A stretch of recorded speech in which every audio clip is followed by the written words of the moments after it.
Assalamualaikum warahmatullahi wabarakatuh. Salam sejahtera bagi kita semuanya. Selamat datang Ya. pada para peserta latihan bersama BEP virtual KPI Komisariat Pondok Kelapa dan sekitar. Latihan yang ke 1997 kali. Kamis 5 Februari 2026. Pertama-tama mari sebelum kita mulai, kita bacakan susunan acara terlebih dulu, yaitu yang pertama doa, kedua tata tertib LKR dibawakan oleh Bapak Supriyadi. Selanjutnya pertama-tama Di masing-masing. Kok mati?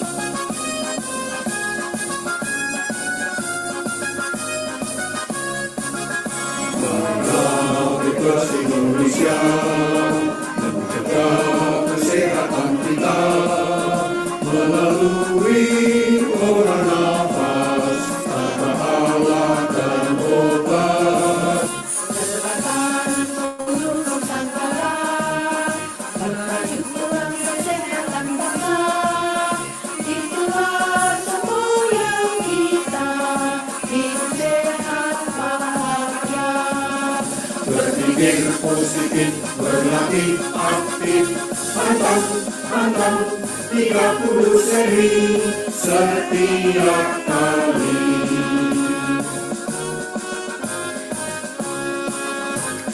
Biar tetangga mendengar dan siapa tahu pada ikut ya, biar pada sehat semuanya. Ya, mari kita sudah mulai. Yuk. Salam sehat. Salam sehat. Salam sehat.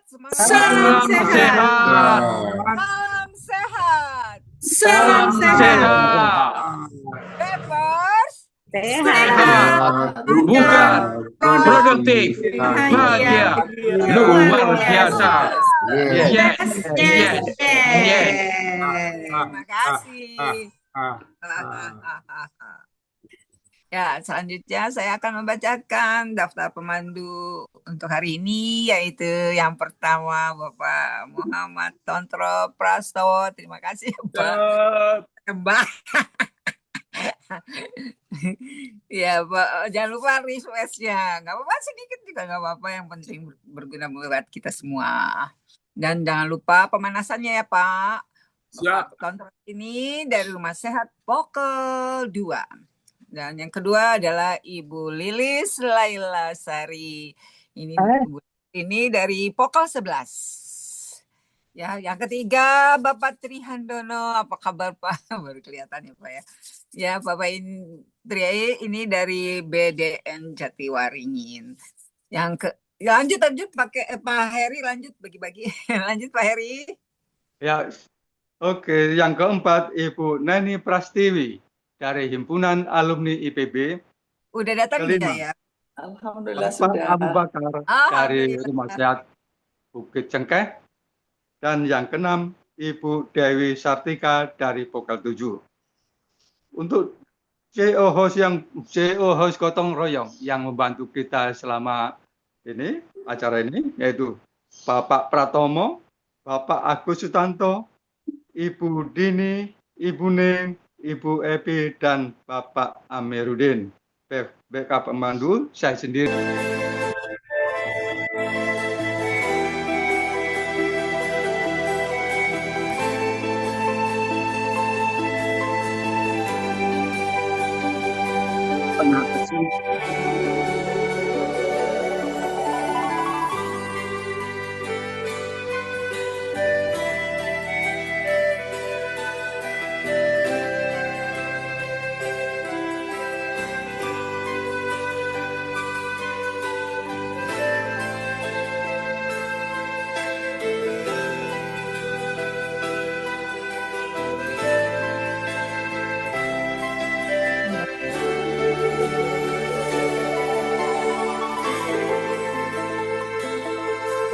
Assalamualaikum.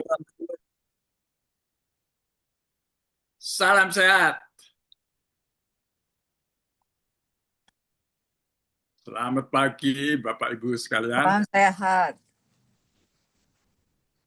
Pagi ini kami diorder sama Bu Seni untuk pemandu pertama. Pokoknya harus siap 24 jam. Baik, mengkaitkan kegiatan kita terakhir ini yang sangat dinamis menjelang peringatan 2000 kali Latvir BEP. Insya Allah tanggal 8 Februari yang akan datang. Ya, selalu diulang-ulang sama Pak Patio bahwa yang abadi itu adalah perubahan. Jadi demikian dinamisnya kita akan memperingati dan mensyukuri 2000 kali itu sampai lokasi saja berpindah-pindah dan level peringatan dan syukurannya itu mulai dari yang lokal paling kecil sampai akhirnya ke lokasi yang ya boleh dibilang lokasi premium ya di Jakarta. Ya mula-mula ini mohon maaf kalau saya cerita sedikit ya.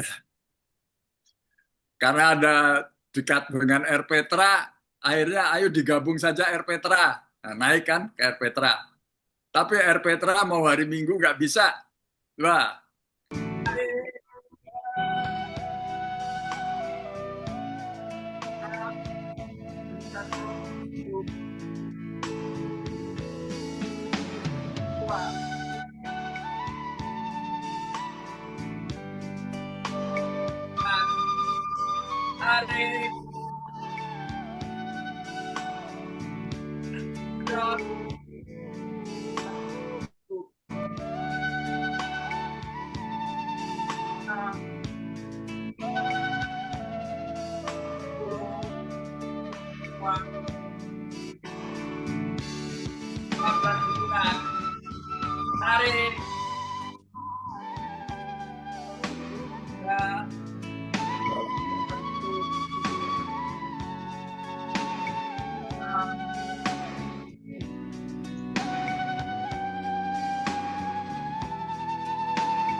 Tarik.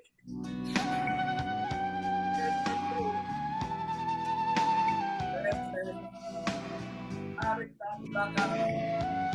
Empat.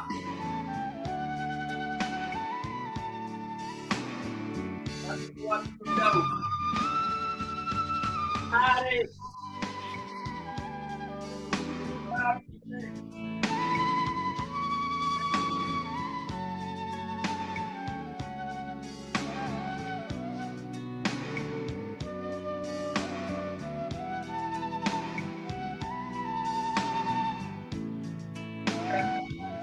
Tarik.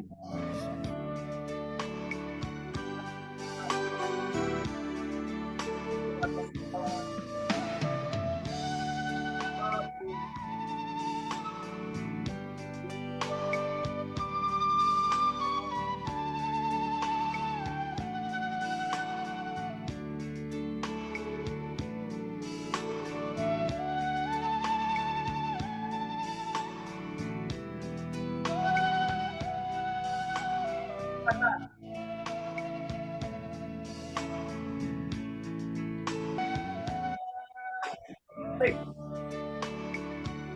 Tangan kaki depan.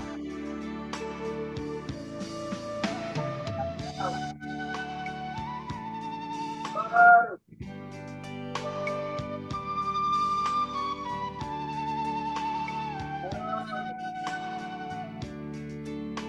Tarik.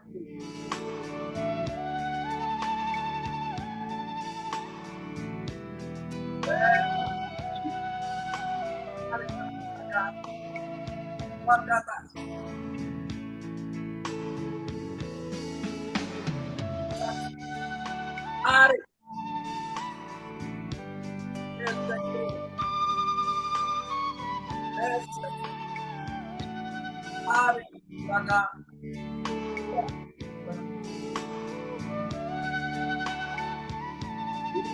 Satu, tarik, gesek perut, gesek putih, tarik tangan ke belakang, buang,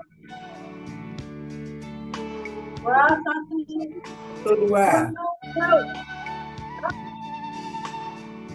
jauh kening, gesek perut, gesek putih, tarik tangan ke belakang, buang. Oke. 1, 3, tarik, tangan kamu ke depan, bentur ke atas kepala, terus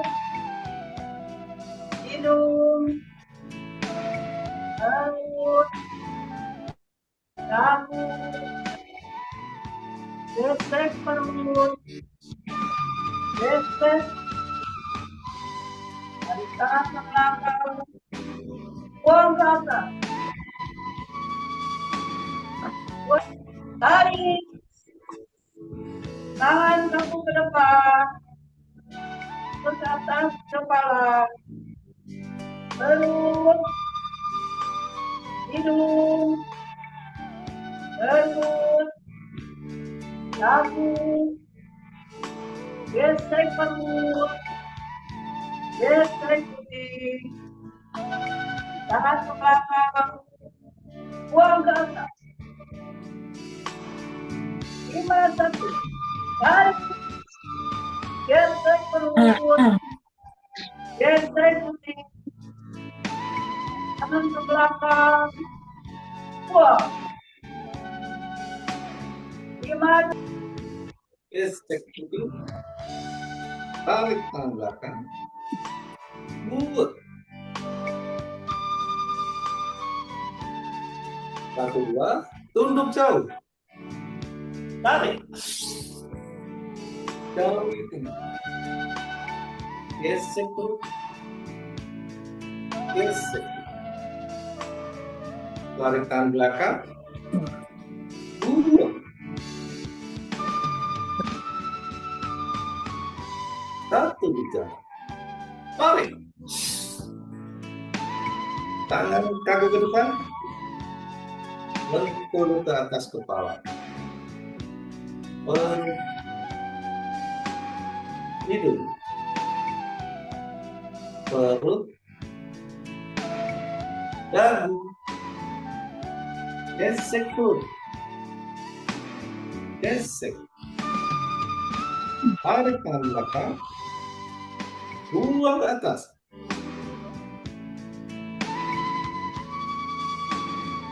2, 1, tarik, gesek perut, gesek, tarik tangan belakang, buang.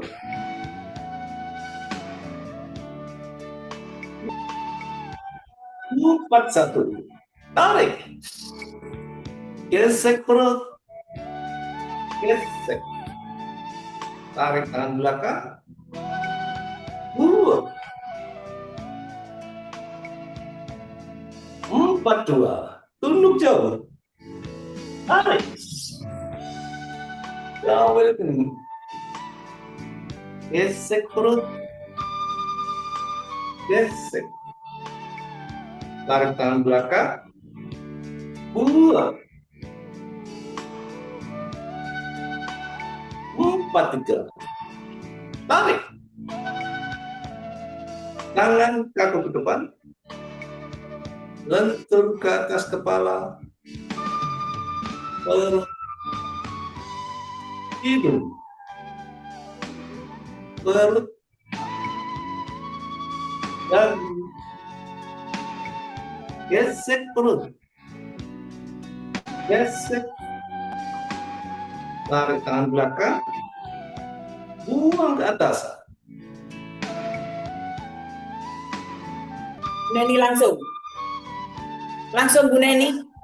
Atur napas dulu enggak? Bu Neni Langsung Bu Neni, langsung. 1-1, tarik. Gesek perut.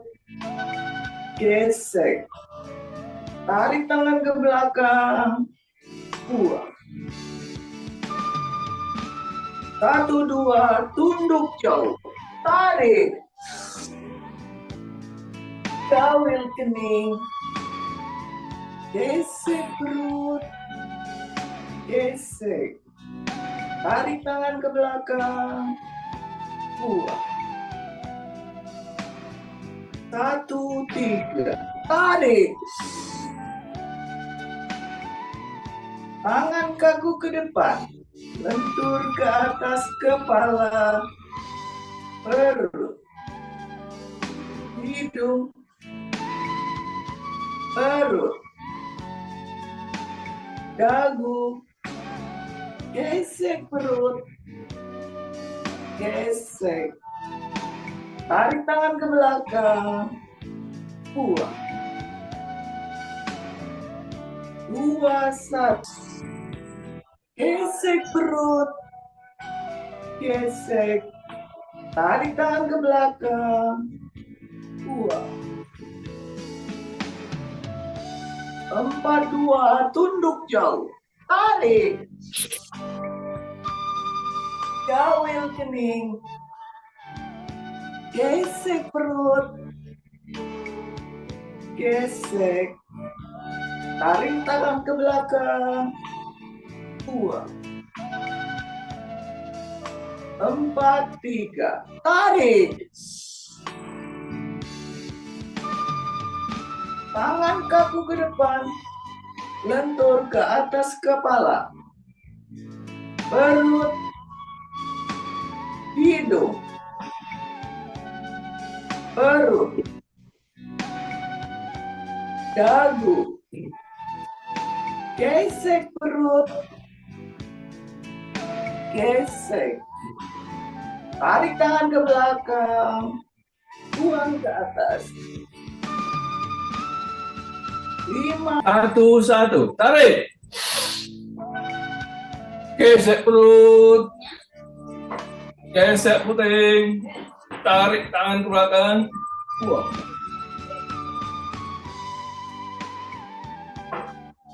1-2, tunduk jauh. Tarik. Kawil kening. Gesek perut. Gesek putih. Tarik tangan ke belakang. Buang.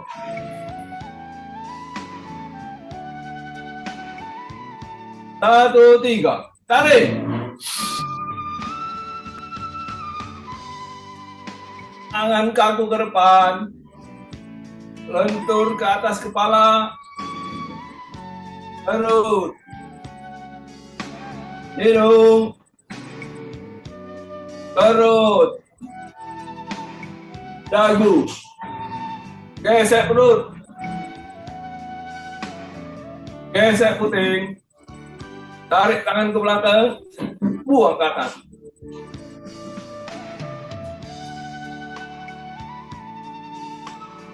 Buang. 4-2. Tunduk jauh. Tarik. Kawil kening. Gesek perut. Gesek puting. Tarik tangan ke belakang. Buang. 4-3. Tarik. Tangan kaku ke depan. Lentur ke atas kepala. Perut. Hidung. Perut. Dagu. Gesek perut. Gesek puting. Tarik tangan ke belakang. Buang ke atas.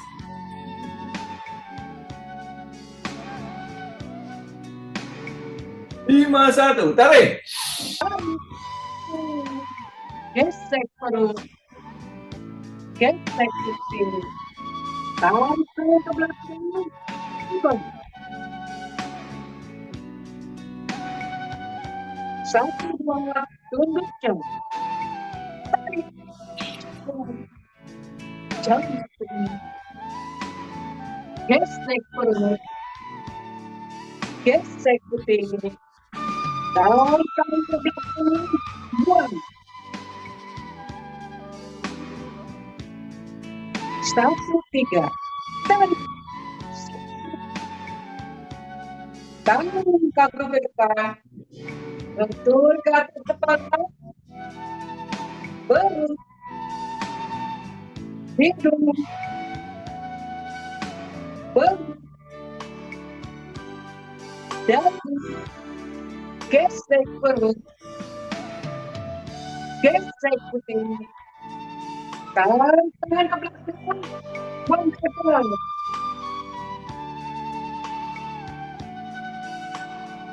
Dua, satu. Gesek perut. Gesek puting. Tarik tangan ke belakang. Buang.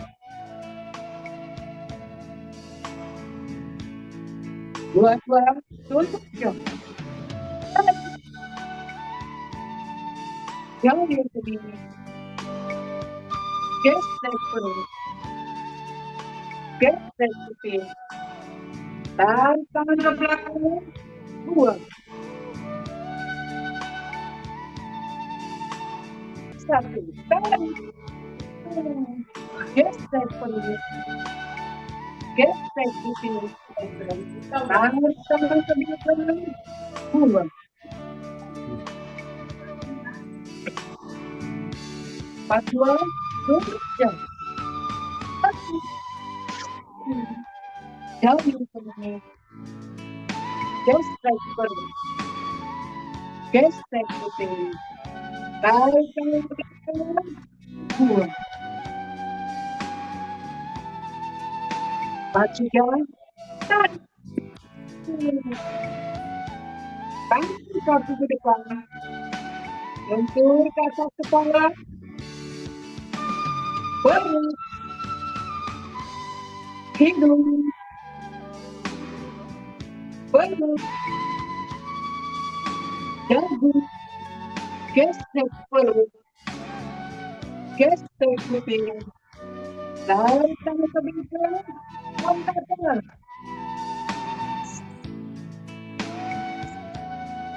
Perut. Tarik. Buang. Terima kasih. Baik, terima kasih Pak Heri, Mbak Seni atas kesempatan yang diberikan. Assalamualaikum warahmatullahi wabarakatuh. Selamat pagi, salam sejahtera untuk kita semua. Mudah-mudahan kita sehat semua ya setelah latihan bersama.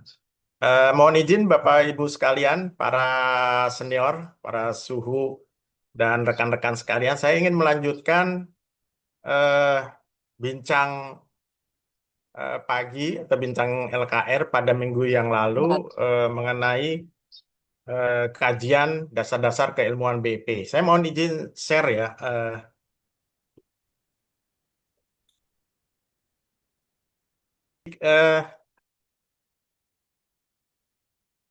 Sorry, ini kok tiba-tiba sudah. Sebelumnya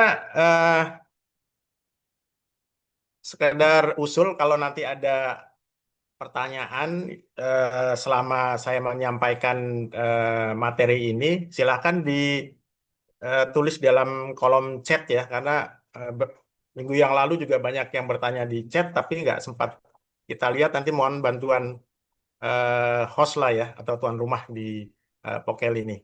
Baik, Bapak Ibu sekalian, kita akan melanjutkan pembahasan mengenai dasar keilmuan BIP, tetapi khusus untuk minggu ini, saya akan menyampaikan atau membahas yang dari sisi tradisional ya, keilmuan tradisional.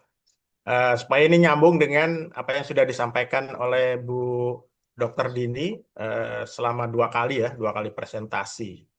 Baik, minggu yang lalu kita sudah menyimpulkan bahwa keilmuan BIP itu kalau kita telusuri dari literatur ya dan dari praktek itu membuktikan bahwa keilmuan BIP itu merupakan integrasi atau perpaduan ilmu kesehatan modern dan tradisional ya. Jadi ilmu kesehatan modern itu kita sudah bahas mengenai ilmu kedokteran, medis, kemudian exercise atau sport science, ilmu gizi dan psikologi.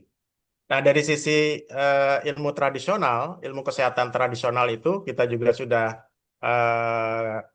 identifikasi ya, dasar keilmuan BIP itu ada di yoga, di tai chi, kemudian di tradisi sedikit ya, di tradisi keilmuan Jepang, kemudian ada di tenaga dalam Nusantara ya.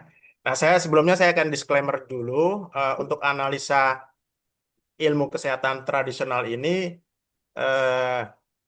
sebatas apa yang saya pahami ya melalui literatur dan apa yang saya praktekkan sebagai praktisi ya, sebagai praktisi. Jadi mungkin nanti analisanya ini berbeda dengan levelnya yang sudah guru, misalnya di yoga, di tai chi ya, di tenaga dalam ya. Karena saya hanya praktisi, ini mungkin berbeda dengan Bu Dr. Dini yang sudah menjadi guru di yoga dan Bu Anis ya, Bu Anis yang expert dalam hal transfer energi. Nah, karena itu maka saya tidak akan membahas mengenai tradisi keilmuan Jepang karena pengetahuan saya masih sangat terbatas. Saya baru belajar mengenai Reiki sedikit, jadi saya tidak berani untuk membahasnya. Ya, baik. Dengan latar belakang itu maka saya akan melihat keilmuan BIP itu dari sisi tiga keilmuan dasar secara tradisional yaitu yoga, tai chi, dan tenaga dalam Nusantara. Nah, bagaimana kita bisa mencirikan bahwa BIP itu mempunyai dasar keilmuan di yoga ya. Nah, itu bisa kita lihat dari elemen-elemen yang ada di dalam latihan yoga ya. Jadi latihan yoga itu adalah perpaduan napas, pose atau postur, gerak, dan meditasi ya. Jadi kalau napas itu bisa kita pelajari dari pranayama yoga, kemudian pose atau postur tubuh itu dari asana yoga. Kemudian dari gerakan kita bisa pelajari dari vinyasa atau krutya untuk gerakan yang lebih dinamis. Dan di dalam yoga itu pasti ada meditasi ya, yang sering disertai dengan mantra. Nah, di Tai Chi ini istilahnya adalah sinkronisasi, terutama Tai Chi Chuan ya, Tai Chi yang menggunakan gerak itu adalah sinkronisasi napas gerak yang lembut mengalir dan pengendalian pikiran. Jadi tidak dikenal meditasi tapi pengendalian pikiran ya. Pengendalian napas, kemudian jurus, kemudian pengendalian pikiran. Nah, di tenaga dalam Nusantara, seperti saya sebutkan kemarin, ada di Sinar Putih, Satria Nusantara Mahatma, itu merupakan perpaduan olah napas. Ya, olah napasnya umumnya menggunakan napas segitiga, ya. Kemudian juga jelas napas dalam. Ya. Napas dalam itu di semua latihan pernapasan itu digunakan. Kemudian menggunakan jurus, dan harus ada konsentrasi plus doa. Ya, plus doa. Doa atau zikir, ya, doa atau zikir. Baik, kita lihat satu-satu ya ke komponennya yoga dan BIP ini. Kita lihat di yoga itu ada pose, di dalam BIP itu ada postur atau posisi tubuh. Kemudian olah napas di yoga itu biasanya tarik buang, kalau di BIP itu tarik tahan buang napas. Kemudian olah gerak sama, ada konsentrasi sama, Nah, kalau di yoga ada mantra, kita ada doa atau zikir. Nah, semuanya ini dibungkus dalam suatu meditasi statis. Jadi meditasi statis itu yang misalnya kita hanya duduk saja, kemudian bergerak. Meditasi bergerak ini yang dilakukan di BEP maupun di yoga kalau kita mempraktekkan vinyasa yoga. Ya. Oke, di Tai Chi ya, di Tai Chi jelas ada gerak tubuh, olah napas, konsentrasi fokus, ini sama dengan BEP. Kemudian pengendalian pikiran dan doa doa atau zikir di BEP. Nah, Tai Chi ini umumnya gerakannya adalah berdiri. Jadi meditasinya lebih ke meditasi bergerak. Ini sama seperti meditasi bergerak BEP pada saat kita posisi berdiri. Ya, jadi Tai Chi ini cirinya itu mirip dengan BEP kalau kita dalam posisi berdiri. Nah, yang mencirikan lagi bahwa ketiganya ini berkaitan adalah fokus yang dilatih, ya. Baik yoga, Tai Chi maupun BEP itu memfokuskan pelatihan pada 3 area dantian atau cakra. Ya, kalau di Tai Chi dantian, di yoga dan di BEP itu cakra. Jadi areanya adalah bawah terutama ya, kemudian tengah dan atas. Nah, kita lihat. Tadi saya sudah sebutkan elemen yoga dan BEP itu adalah pengaturan napas, gerak, konsentrasi plus doa yang dibungkus dalam meditasi bergerak. Area yang dilatih ya, cakra bawah, jadi cakra akar, cakra sakral dan cakra perut ya, manipura. Solar plexus. Kemudian di tengah di jantung, kemudian juga sebagian di manipura. Cakra atasnya di tenggorokan, kemudian di asna dan di mahkota. Ya, ini sama nih yoga dengan BEP, area latihannya sama. Kita lihat contoh gerakannya.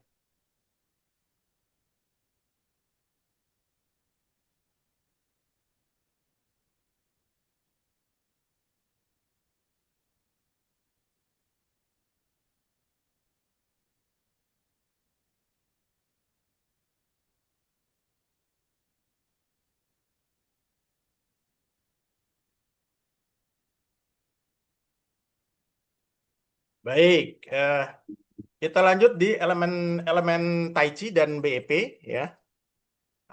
Sama unsurnya, ada pengaturan napas, ada gerak, ada konsentrasi dan pengendalian pikiran atau emosi ya yang dibungkus dalam meditasi bergerak. Nah, area yang dilatih itu tadi saya sudah sebutkan, ada dantian bawah di bawah pusar, kemudian dantian tengah jantung, dantian atas kepala. Kita lihat area-area yang dilatih dalam Tai Chi dan BEP ya, gerakannya.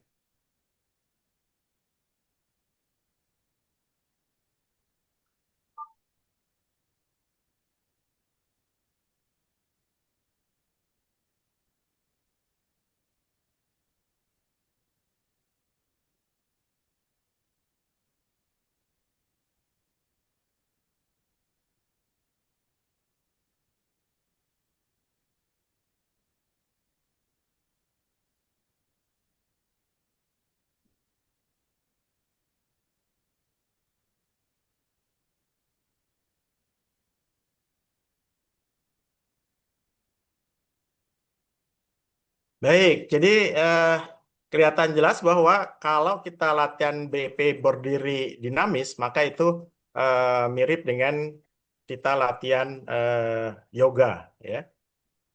Nah, bagaimana dengan latihan di tradisional tenaga dalam ya, tenaga dalam Nusantara?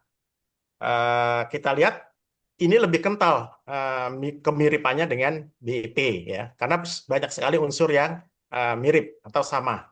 Misalnya dilihat dari protokol latihan. Protokol latihan di TDN itu pasti ada pembukaan. Kalau di BEP biasanya disebut dengan pemanasan, kemudian ada latihan inti, kemudian ada penutup, ada jurus penutup. Itu pasti ada di TDN ya. Kalau kita lihat per elemennya, misalnya di tahap pembukaan, itu di dalam pembukaan itu ada unsur olah napas, kemudian konsentrasi, fokus, dan zikir. Nah, ini yang disebut dengan meditasi statis ya. Nah, kemudian di latihan intinya itu ada olah napas, kemudian olah gerak, kemudian konsentrasi, fokus, dan zikir. Ini masuk dalam kategori meditasi bergerak.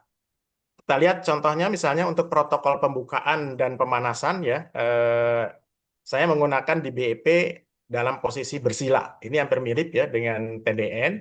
Kemudian ada jurus gerakan penutup yang walaupun berbeda gerakannya, tetapi fungsinya sama. Kita lihat contoh jurus atau gerakan penutup. Ya, jadi di TDN jurus penutupnya itu lebih dinamis ya dibandingkan dengan BEP. Nah, lebih kelihatan lagi nanti kalau kita melihat dari jurus atau gerakan dan fokus yang dilatih.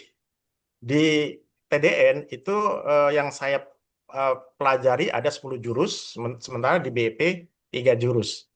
Nah, walaupun sederhana, simpel 3 jurus, itu fokus yang dilatih BEP itu sama. Melingkupi, mencakup 3 area cakra, bawah, tengah, dan atas. Ya. Coba kita lihat contoh gerakannya. Yang di bawah adalah salah satu TDN ya, Mahatma ini. Nah, ini area atas ya, cakra atas. Juga di TDN juga dilatih. Baik,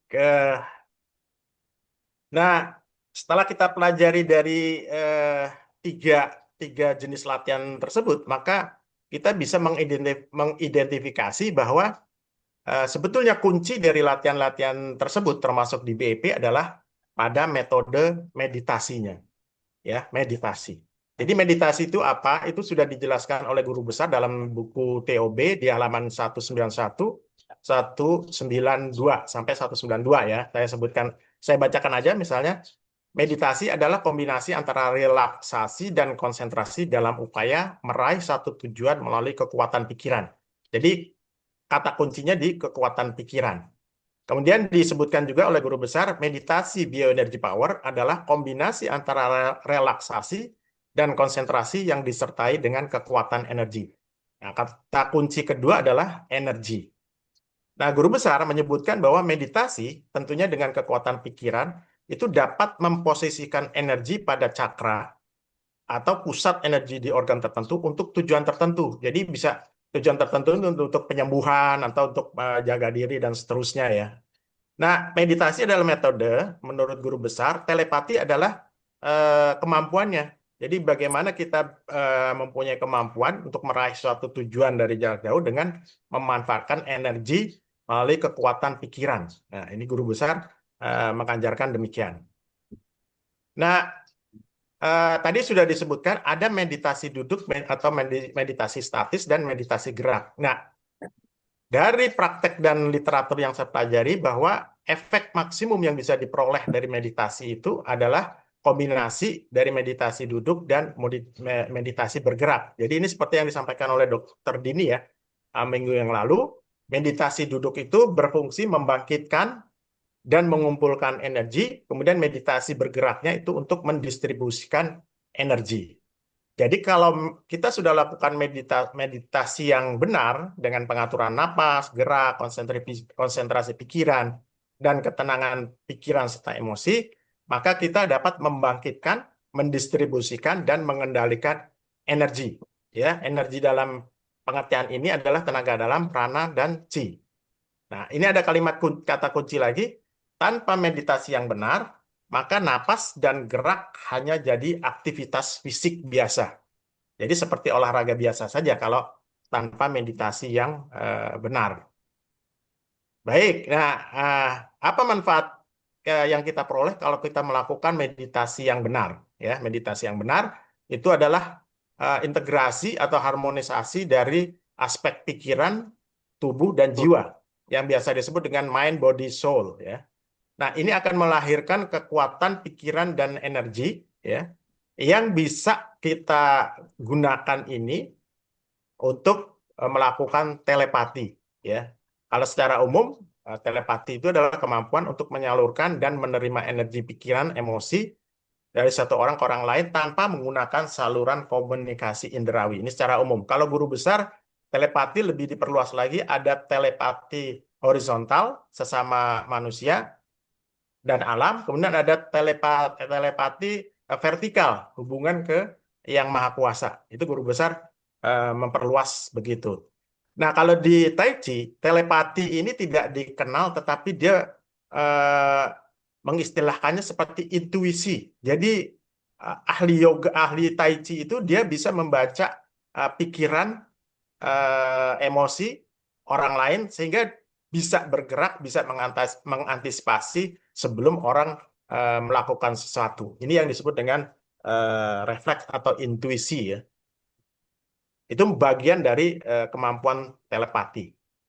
Baik, Bapak Ibu sekalian, manfaat yang paling penting ya setelah kita melakukan meditasi dengan benar, mempunyai kekuatan pikiran dan energi yang cukup, maka akan menghasilkan pribadi yang sehat secara holistik.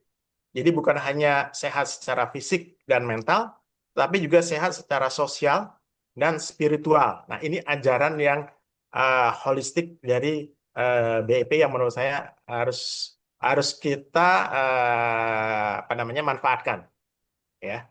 Nah, sebagai kesimpulan Bapak Ibu sekalian, ajaran BEP itu mempunyai ya dasar keilmuan yang luas ya, dari kajian kita tadi. Nah, memahami dasar keilmuan BEP ini penting ya. Pentingnya apa? Pertama, untuk meningkatkan penghargaan dan kecintaan kita sebagai pegiat BEP terhadap warisan keilmuan BEP. Kemudian yang kedua, kita dapat mengukur seberapa jauh kita sudah mempelajari secara mendalam dan menerapkan segala aspek keilmuan yang telah diwariskan guru besar. Ya, ini penting karena jangan-jangan selama ini setahun 2 tahun kita hanya mempelajari BEP itu baru pada tahap kulit-kulitnya aja, begitu ya. Kemudian yang ketiga, sama seperti minggu lalu, memudahkan strategi MUKB kita atau pengenalan BEP kepada berbagai segmen masyarakat. Jadi kita lebih percaya diri bila menghadapi profesional, akademik, atau para medis untuk mengenalkan BEP ini. Barangkali itu yang dapat saya sampaikan. Mudah-mudahan ini bisa menjadi bahan diskusi bersama. Terima kasih. Wassalamualaikum warahmatullahi wabarakatuh. Di kolom chat belum ada pertanyaan, Pak Pri. Waalaikumsalam. Silakan, ada yang mau langsung? Seperti tadi, kepala pusing. Ya, itu ada tanya. latihan Non-stop, latihan Non-stop. non-stop. Jadi Tidak tidak pakai pakai nafas. Tidak jeda. ada jeda, tidak ada jeda. tidak ada atur napas ya. Ya, Iya. ada jeda. Tidak- Ada jeda, salah. Tidak ada atur napas selama berapa seri? Semua. Tadi 30 tadi. 30. 30 seri. 20 Iya. tadi, 20. 20 ya tadi. 20 apa 30? Tadi ada yang belum. 30.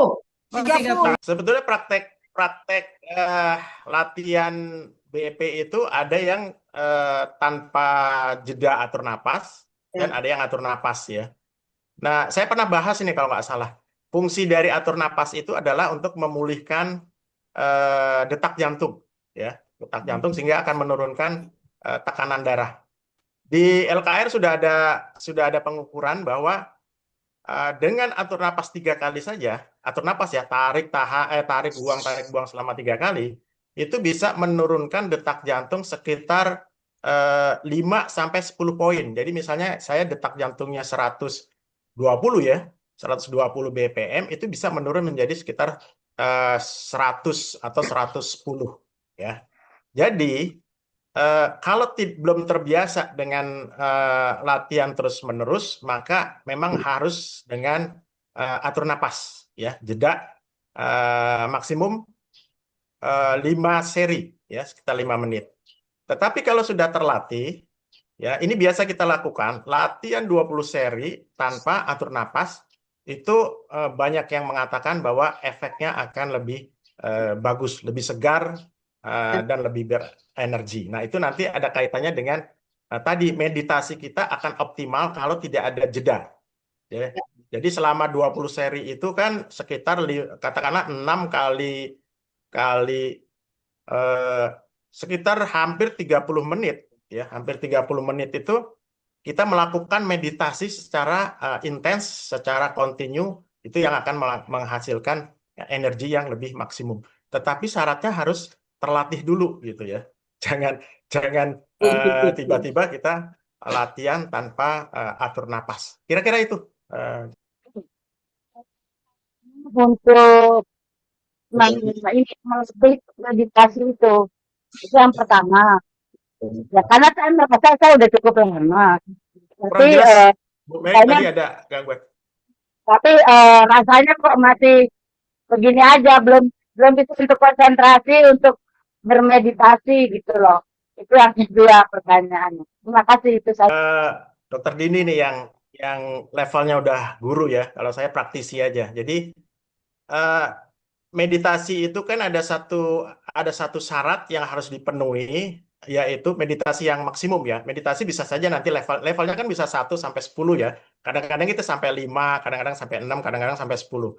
Nah, meditasi yang optimal itu kalau kita bisa mengosongkan ego ya, pikiran, emosi kita itu dinolkan. Jadi kalau pikiran itu kita jangan ada pikiran-pikiran yang mengganggu. Biasanya pikiran yang negatif ya. Emosi juga gitu. Jadi di latihan yoga itu kita melatih ego kita itu ditekan seminimum mungkin sehingga nanti yang keluar adalah energi murni ya dari meditasi itu. Jadi selama pikiran kita masih terlalu overthinking, kemudian emosi kita masih naik turun ya, menggebu-gebu, maka meditasi kita tidak akan sempurna. Itu yang saya praktekkan. Ini ada Dokter Dini, silakan Dokter Dini. Ya, terima kasih Bunda. Pri. Mas Pri mau nanya, Mas Pri. Ntar Ya, biar Dokter Dini dulu.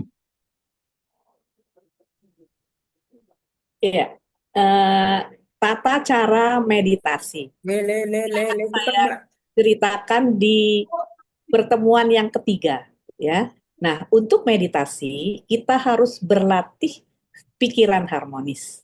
Kemudian kita juga mempunyai keinginan untuk sehat. Ketiga adalah melepas reaksi buruk dari memori. Ketiga hal ini penting pada saat kita ingin bermeditasi.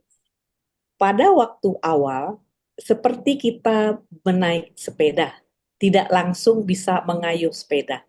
Jadi kita duduk dengan berlatih pikiran harmonis dan juga untuk melepas reaksi buruk, itu dengan menghitung napas masuk, angka 1, nafas keluar lewat hidung, 2.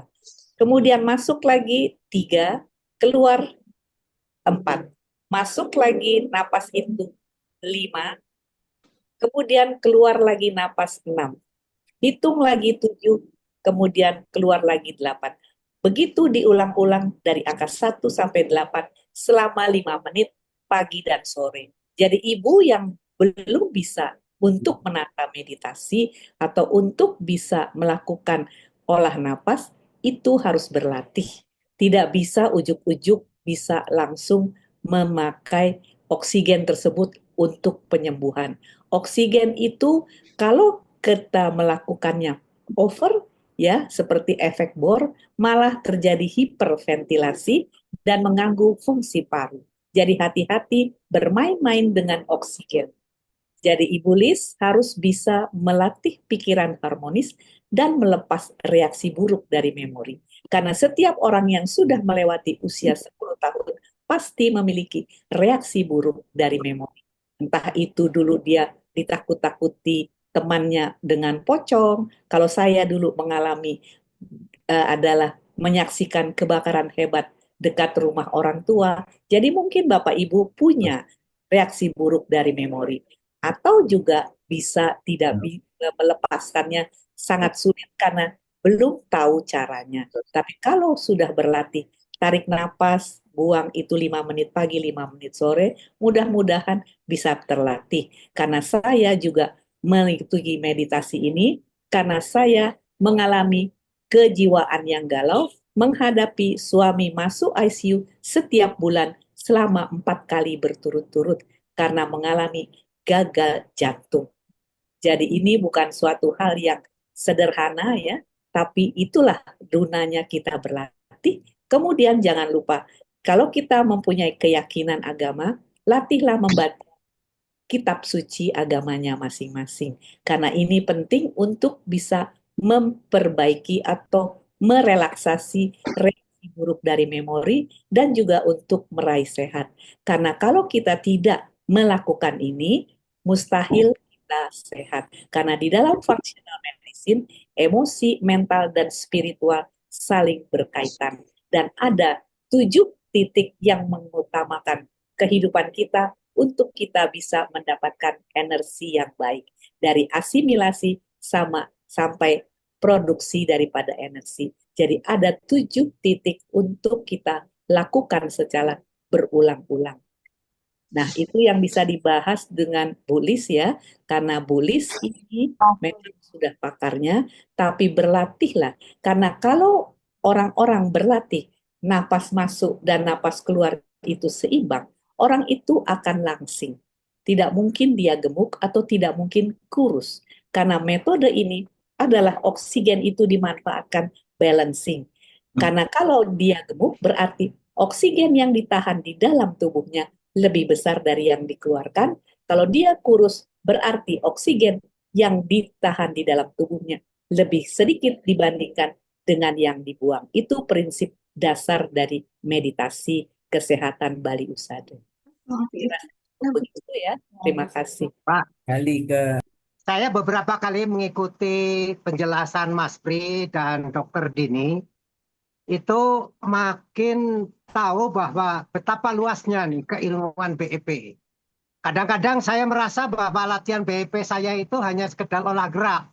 Tapi dengan mendengarkan penjelasan-penjelasan Mas Pri dan Dr. Dini, saya yakin bahwa BNPE itu manfaatnya sangat besar. Jadi mungkin ada baiknya kalau ada sesi khusus dalam seminar ataupun bentuk apa gitu. Mungkin ini yang dulu pernah disampaikan Pak Herbas itu yang namanya BEP Beyond. Jadi kita bukan hanya sekedar melatih olah gerak, olah napas seperti yang kita inginkan, tapi ternyata di balik itu tuh banyak ilmu-ilmu yang harus kita kuasai sehingga kita tidak hanya sekedar olah gerak biasa. Jadi mungkin Pak Padjo ada di sini, mungkin Pak Padjo bisa menambahkan lagi Pak. Monggo Pak Padjo. Baik, idem dengan Pak Marwanto ya. Setelah saya mendengar banyak informasi dari Pak Pri sebagai peneliti ya, jeli sekali melihat butir-butir BEP di dalam TOB yang oleh saya sebagai awam itu tidak tersirat atau tidak tertangkap ya, bahwa di balik itu ternyata banyak rahasia-rahasia yang pelan-pelan terungkap. Demikian juga dengan Dr. Dini pernah melatih kita mengenai masalah meditasi kesehatan dulu. Tapi karena saya ini mungkin sudah usia juga, mungkin ada rasa malas dan seterusnya, saya cerita aja dari sisi praktisi lah. Praktisi dan mencari hal yang praktis juga. Saya berdua itu ikut BEP kan sejak tanggal 24 April 2015. Dan pada saat saya menerima itu, ya karena keterbatasan pemahaman saya secara mendalam tentang sesuatu, waktu muda saya kira kita semua punya pengalaman empiris tentang bela diri, macam-macam itu sudah hampir setiap orang lah punya. Dan saya merasa, untuk pribadi saya, setelah ketemu BEP kok saya merasa tidak terganggu ya dengan cara penjelasan yang sangat awam dan sangat mudah dicerna. Nah, saya berdua itu mempraktekkan BEP itu seperti apa yang dianjurkan Pak Arianka hampir secara totalitas ya. Bagaimana menarik napas, bagaimana menahan napas, bagaimana membuang napas, dan seterusnya. Tapi di dalam perjalanan kami berdua, itu yang agak susah saya menguraikan itu, kenapa terjadi sesuatu yang sangat signifikan. Komunikasi saya dengan keluarga dekat saya, dengan istri dan anak-anak itu semakin, dan dengan teman-teman, itu saya tidak bisa menceritakan apakah itu pengaruh dari latihan yang seperti itu ya. Jadi tidak terhitung ya, kita sering misalnya contoh-contoh kecil lah. Ada sesuatu, kita mau melakukan sesuatu, begitu saya ngomong itu ternyata hampir bersamaan istri saya juga ngomong hal yang sama. Nah, ini adalah merupakan, ini ya contoh-contoh kecil sejenis itu sudah nggak terhitung ya. Juga terhadap anak-anak. Kalau dulu kan kita mengenal firasat ya, tapi kalau firasat itu kan munculnya mungkin sekali-sekali. Ini nggak kehitung ya. Misalnya saya pengen ketemu anak itu ya, mau telepon anak, tahu-tahu anak muncul. Nah, yang hal-hal kecil-kecil seperti itu tuh nggak kehitung. Nah, kalau itu misalnya memang kalau dianalisis memang juga ada pengaruh terhadap apa yang diuraikan Pak Pri itu mungkin bisa dikemas. Bagaimana kemasan supaya ini betul-betul diarahkan BIP ini karena kita belum sempat mengalami dilatih untuk saya mengenal cakra, mengenal aura segala macam itu dari Dokter Dini waktu di PU kita ada kultum ya setiap minggu sekali dan itu ya sudah mengisi memori saya, tetapi saya belum pernah mempraktekkan secara serius bagaimana meditasi kesehatan dan sebagainya. Nah ini mungkin ya saya sering dengan Pak Marwondo itu juga gitu, secara sendaguro tapi tidak secara serius. Kita ternyata yang namanya telepati itu kalau dipelajari betul, insya Allah kita dengan penuh kesadaran bisa kita lakukan. Kalau selama ini kan tidak. Secara otomatis saja begitu wah ini kita bertelepati kita satu sama lain. Kira-kira itu Pak Pri untuk. Terima kasih Pak Dio dan Pak Marwondo. Ini usulan yang bagus nih dari bapak-bapak senior saya. Jadi ini sebenarnya sudah dibicarakan Pak Marwondo dengan LPK. Jadi kita LK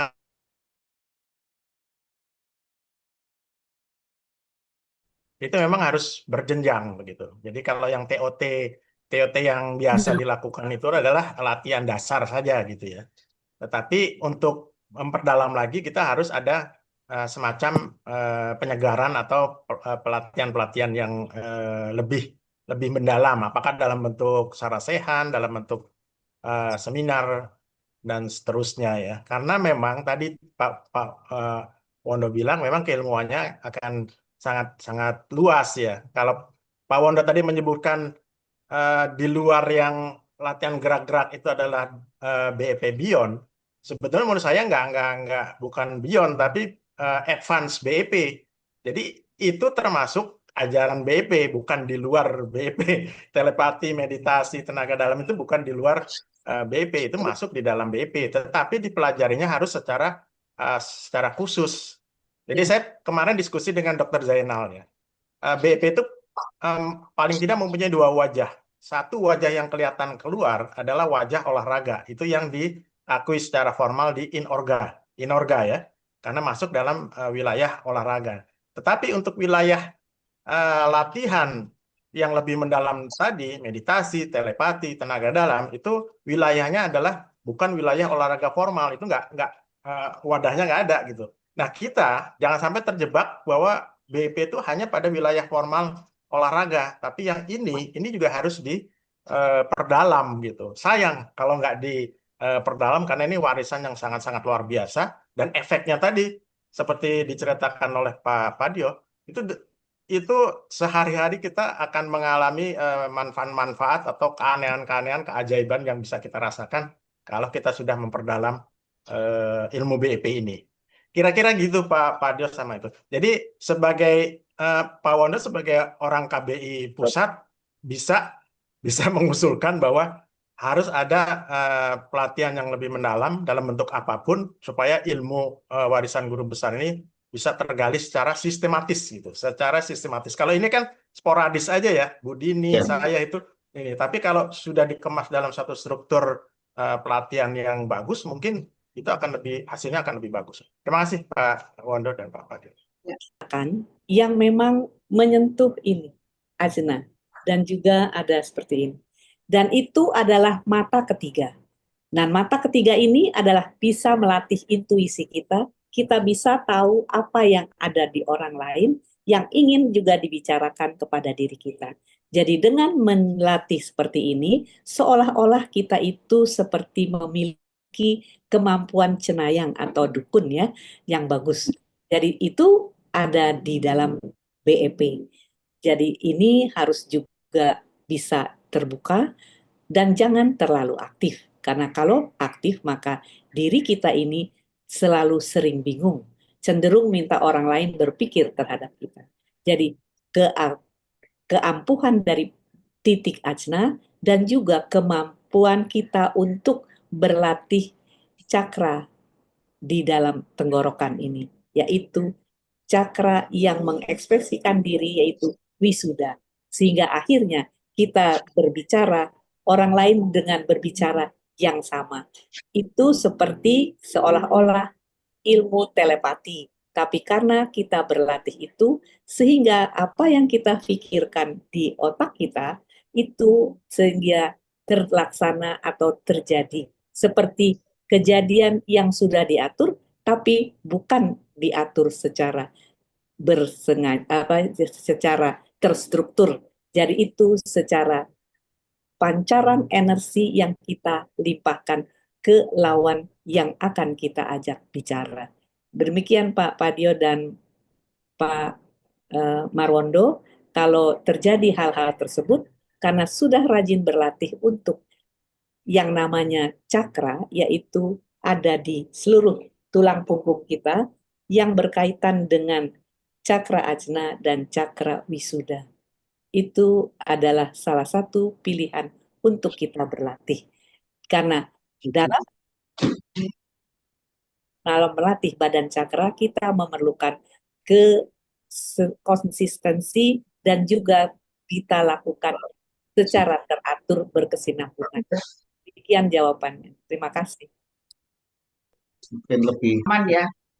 Jadi cucu saya itu semalaman panas, ya, semalaman panas.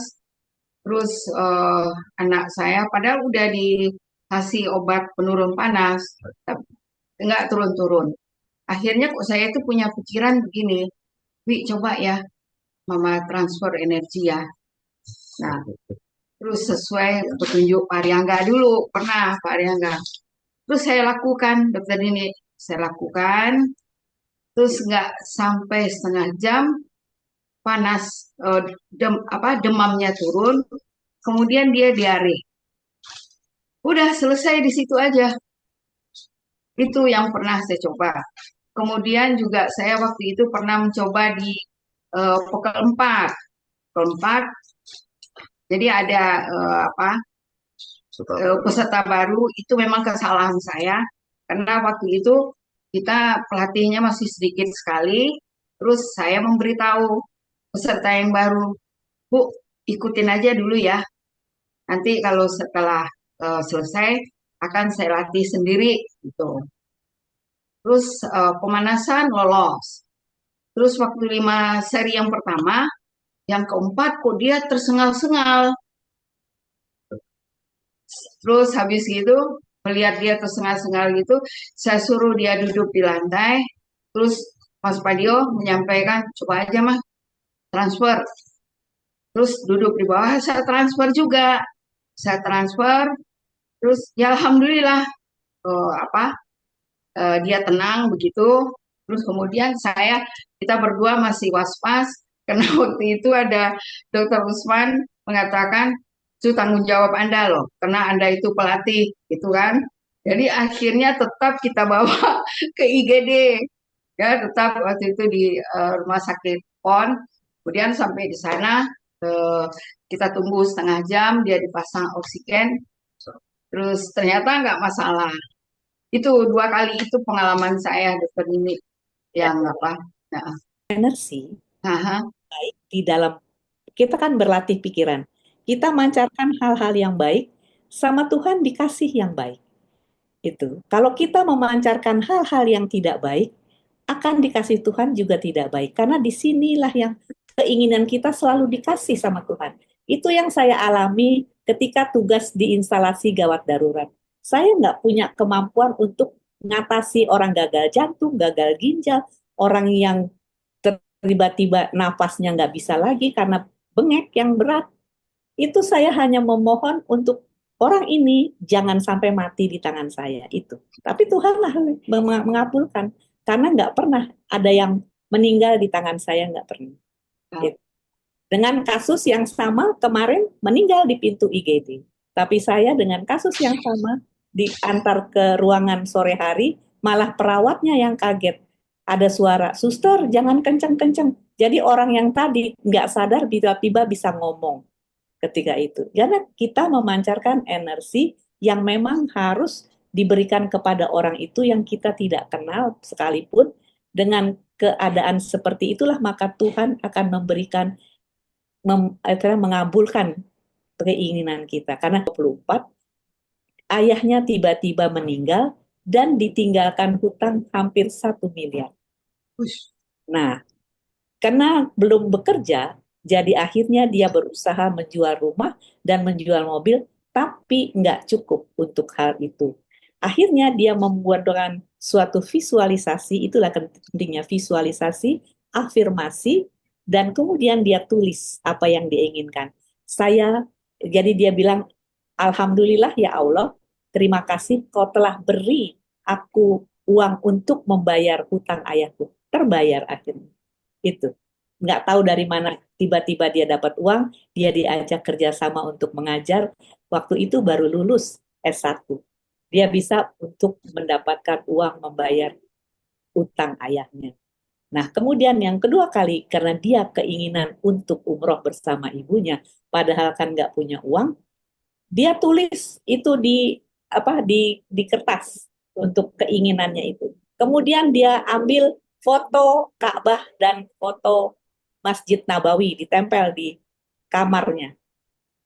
Berapa bulan kemudian dia punya uang dan bisa ibadah umroh. Jadi apabila Bapak Ibu berkeinginan hal-hal yang seperti itu, lakukanlah. Umpamanya kalau kita mau beli mobil, beli dulu mobil-mobilannya. Itu anjuran mereka, ada namanya trias.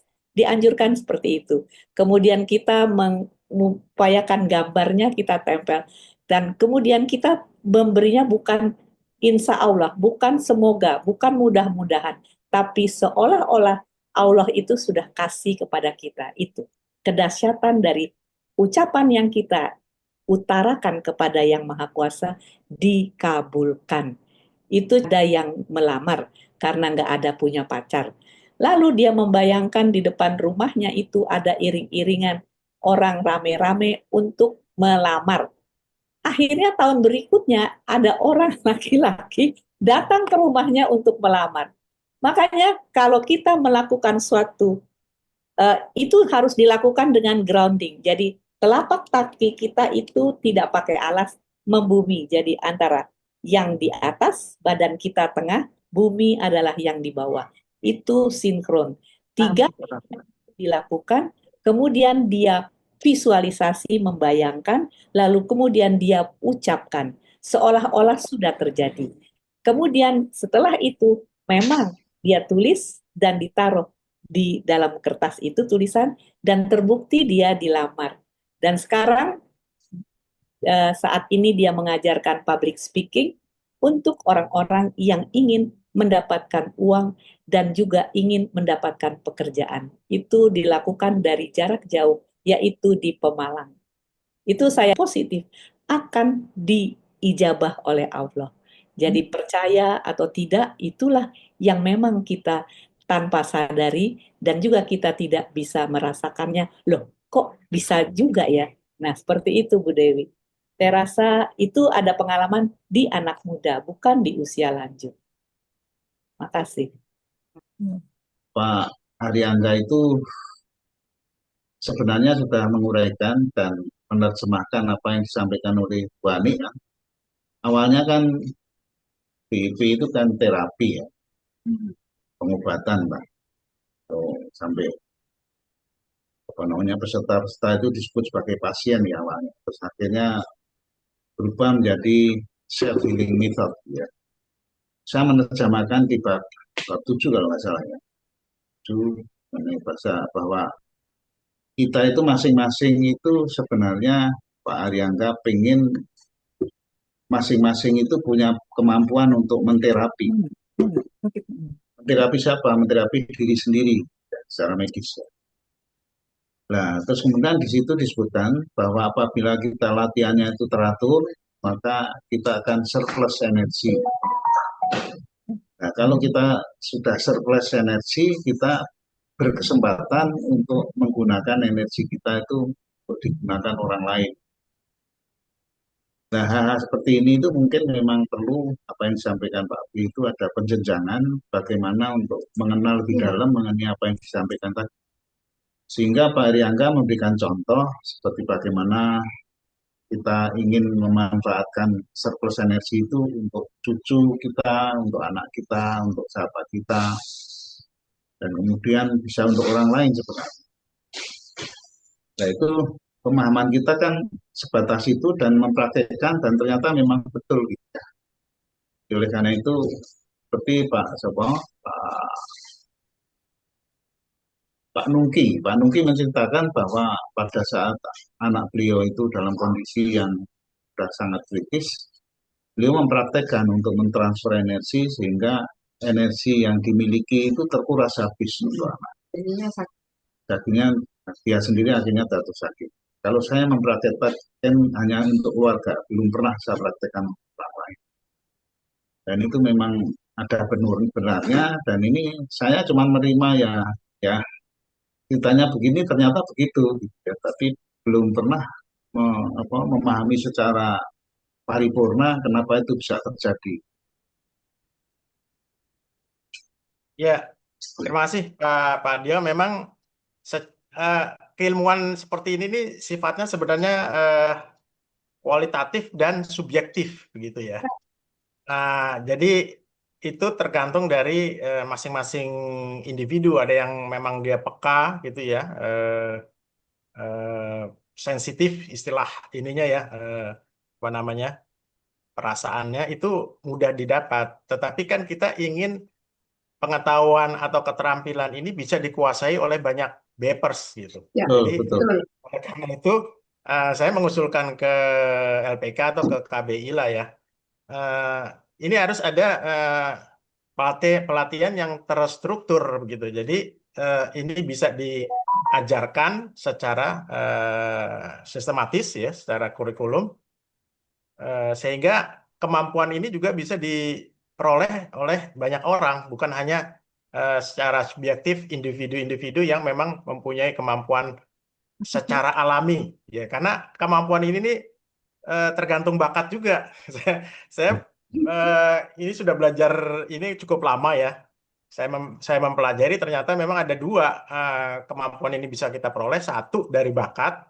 Jadi kalau orang berbakat itu baru masuk di tahap pertama saja dia sudah bisa mentransfer energi, merasakan energi. Tetapi ada yang tidak berbakat, nah itu perlu latihan yang sistematis seperti Bu Dini bilang gitu.